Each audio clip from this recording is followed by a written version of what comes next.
I got so much motherfucking design on right now. Break it down, bring it back, make it clap. I got 3 old thoughts, new block, where that thing. Bitches on my line, and you know. Beri tepuk tangan yang meriah untuk kelompok Bina.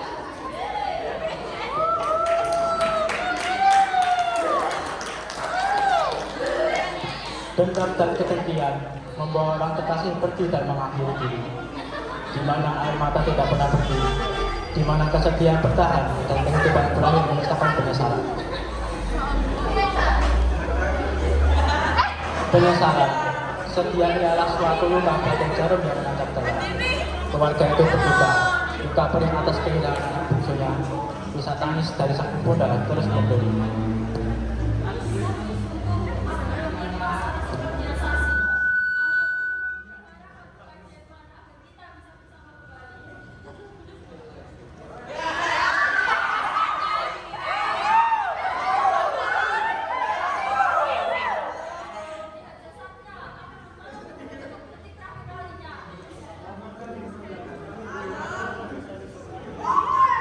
Kesedihan kini melanda kerajaan Anasti karena kehilangan putri bungsu kesayangan yang manis, pintar, bijaksana, dan selalu ramah tamah terhadap rakyatnya. Putri Sasi ialah anak terakhir dari Raja Wismaya dan ratu wanita yang memiliki paras cantik, manis, berperilaku sopan dan santun. Hingga semua rakyat sangat mengagumi sang putri. Sangat berbeda dengan ketika kakaknya yang terkenal angkuh, sedang sesulung Raden Hidoko yang terkenal penyayang terhadap saudara dan adik.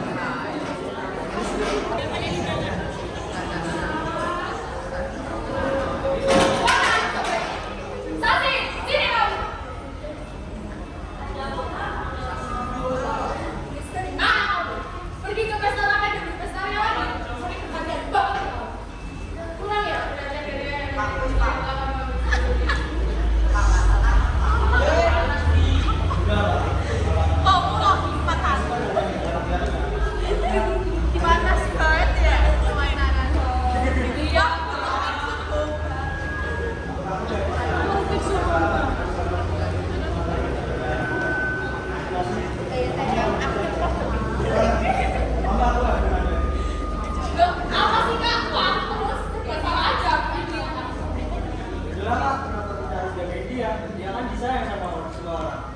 Dia pasti dijaga lah. Kalau hilang pun bukan bisa kita. Berapa? Apa? Adikmu doang. Cuma dia doang yang kamu perhatiin. Kalau bertiga mah mana pernah?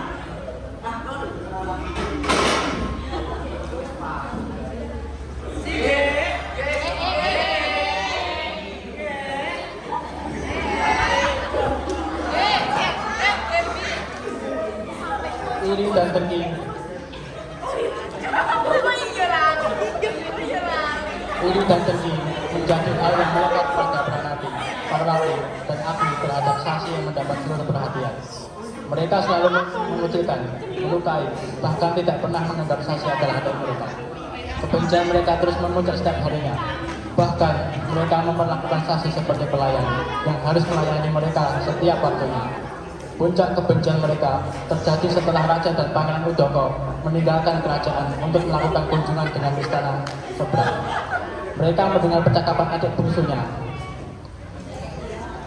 dengan sang ibunda bahwa Sasi telah mendapat lamaran dari Pangeran Tampang di negeri negeri yang terkenal makmur dan kaya. Hal ini menimbulkan kebencian yang memuncak bagi kedua kakak perempuannya. Terlebih Pranati, karena ia sejak lama telah menyukai Pangeran dari negeri lokal sejak 2 tahun silam.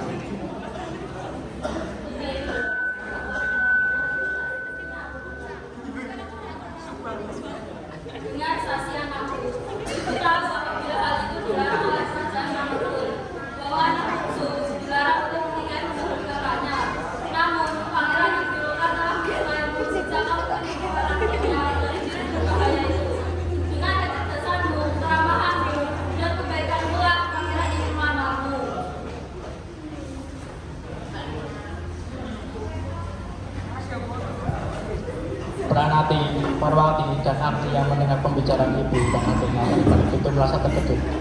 Terlebih Pranati, ia sangat merasa marah dan patah hati mendengarnya. Hingga akhirnya Pranati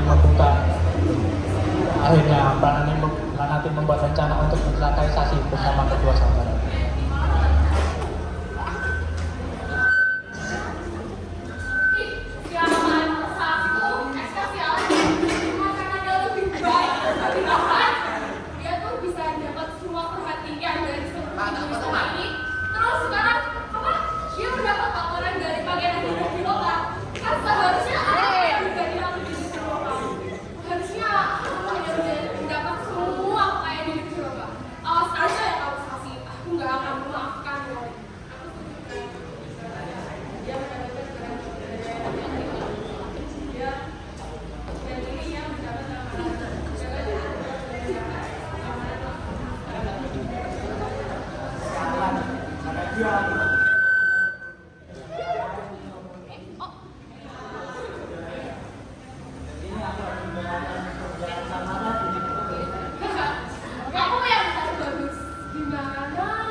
Pranati mengatakan rencana jahatnya kepada kedua saudaranya tanpa diketahui siapapun.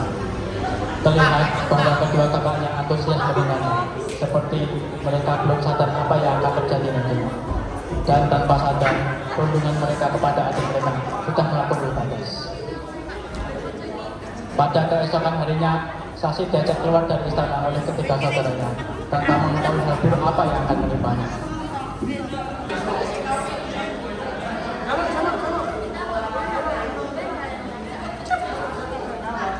Cik, tolong yang belakang jangan rame. Duduk, tenang.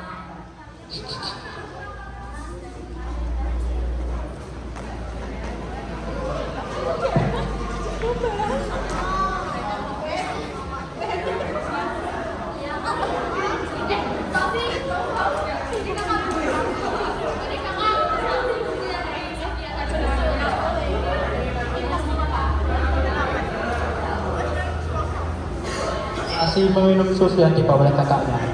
Namun, tak lama kemudian, ia merasa pusing dan tenggorokannya sangat sakit. Ia sangat merasa badannya lemas dan kemudian kini tubuh mungil Sasi terkulai di tanah tak berdaya dan sudah tidak bernafas. Ternyata susu yang diberikan kepada Sasi telah dicampur dengan racun Hexos, yaitu racun yang sangat beracun dan dapat cepat menghentikan semua penunjau tubuh.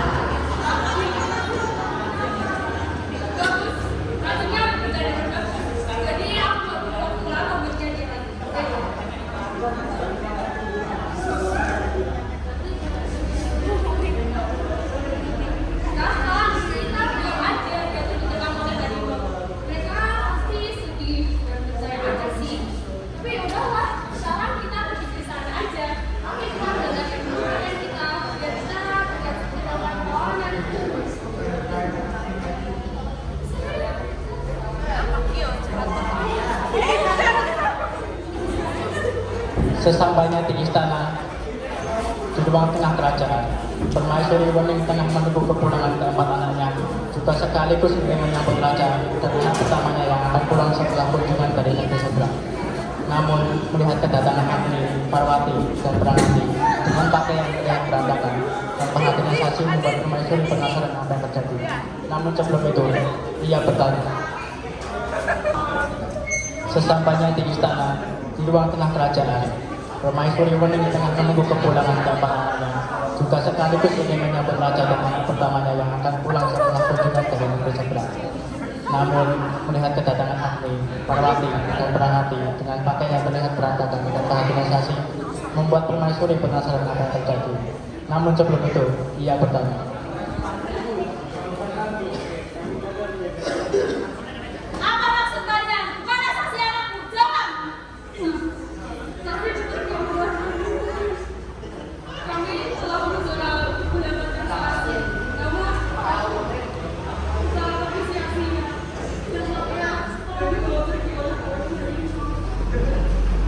Permaisuri sangat sedih mengetahui putri kesayangannya mati tanpa melihat jasadnya terlebih dahulu. Tak lama terdengar suara gong yang menandakan raja telah kembali.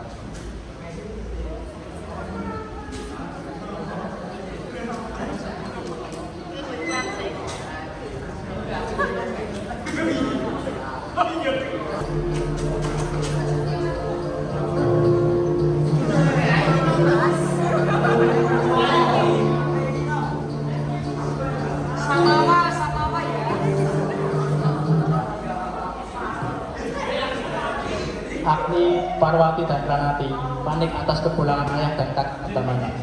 Mereka mengira bahwa mereka akan pulang saat malam hari karena jasad Sasi semakin susah ditemukan pada malam hari. Namun ternyata dugaan mereka salah. Kini mereka terlihat gelisah dan menyesal. Sesampainya raja di istana dan bahwa bungsunya telah tiada, ia merasa tertidur. Kini ia menemani sang permaisuri dan membantu menenangkannya.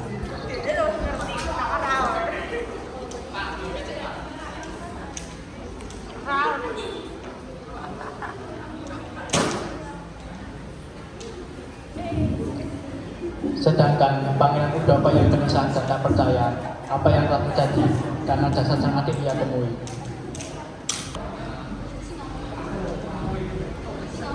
Pangeran Udapa memutuskan pergi ke hutan mencari jasad atau barang bukti milik Sasi yang tertinggal karena ia tidak mempercayai apa yang telah diceritakan oleh ketiga adiknya. Mengingat mereka sangat membenci Sasi, ini merupakan hal janggal yang bikinnya. Sampai akhirnya ketika pencarian dilakukan, ia menemukan pakaian sang adik yang telah terkoyak di dekat jurang. Memang benar ada bekas gigitan hewan buas. Saat hendak membawa pulang sisa pakaian sang adik, pangeran mencium bau aneh, yaitu bau racun Hexos, racun yang sangat mematikan dan melarang, dan memutuskan kembali ke istana dengan membawa sisa pakaian sang adik.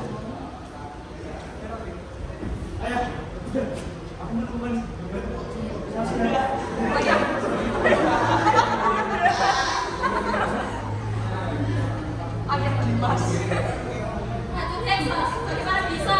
Racun itu kan berbahaya dan hanya disimpan oleh kerajaan.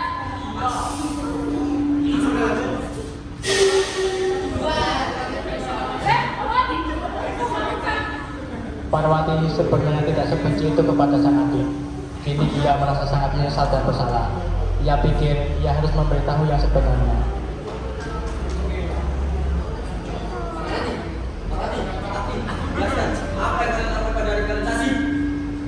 Akhirnya, dengan terpaksa dan dengan perasaan menyesal, Parwati menceritakan rencana jahat mereka untuk melenyapkan Sasi. Mendengar penjelasan Sasi, Pranati dan Agni hanya menunduk penuh penyesalan dan sadar apa yang mereka lakukan adalah kesalahan besar dan kejahatan kecil. Sementara sang permaisuri hanya bisa menangis meratapi nasib anak bungsunya habis di tangan kakaknya sendiri. Udoko menahan amarah kepada adik-adiknya.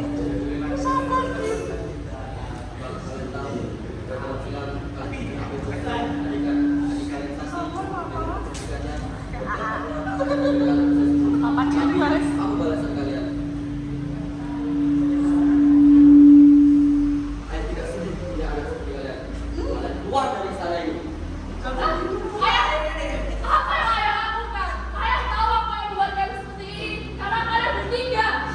Hal yang memperlakukan kami dengan Sasi itu berbeda. Kami iri dan dia, kami sering benci, selalu bersembunyi rasa benci. Jika yang berdasarkan selalu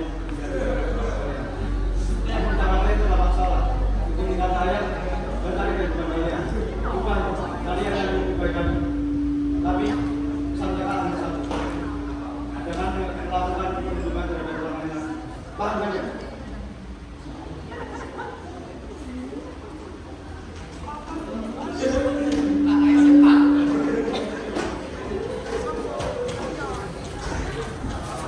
Akhirnya, tiga saudara itu pergi dan menggelandang ke seluruh negeri. Mereka menyesali perbuatan mereka. Mereka sangat merasa bersalah kepada sang adik.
Ketiga saudara itu mendapat karma. Mereka tidak tahan akan hidup menjadi gelandangan dan mereka jalani hingga satu persatu dari mereka pun mati kelaparan. Mulai dari Parwati, kemudian Agni, dan Pranati.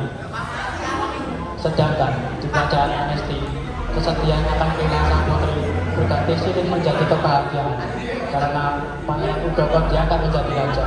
Kini kerajaan Anesti semakin makmur dan bahagia.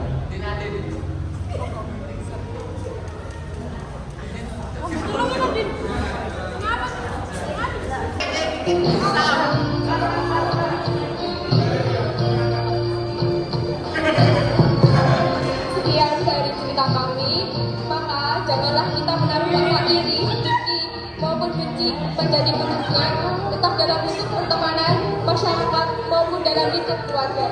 Maupun di dunia maya, karena hubungan dapat memberi banyak kerugian terhadap orang yang dihubung maupun orang yang perhubungan atau pemilih dapat mengalih hidup maupun mimpi seorang. Tiap perhubungan dimanapun, karena semua orang berhak bahagia dan hidup bebas. Perhubungan dapat membawa petaka. Jangan ada perhubungan di sekitar kita. Pilkada tanpa perhubungan, pilkada yang jaya.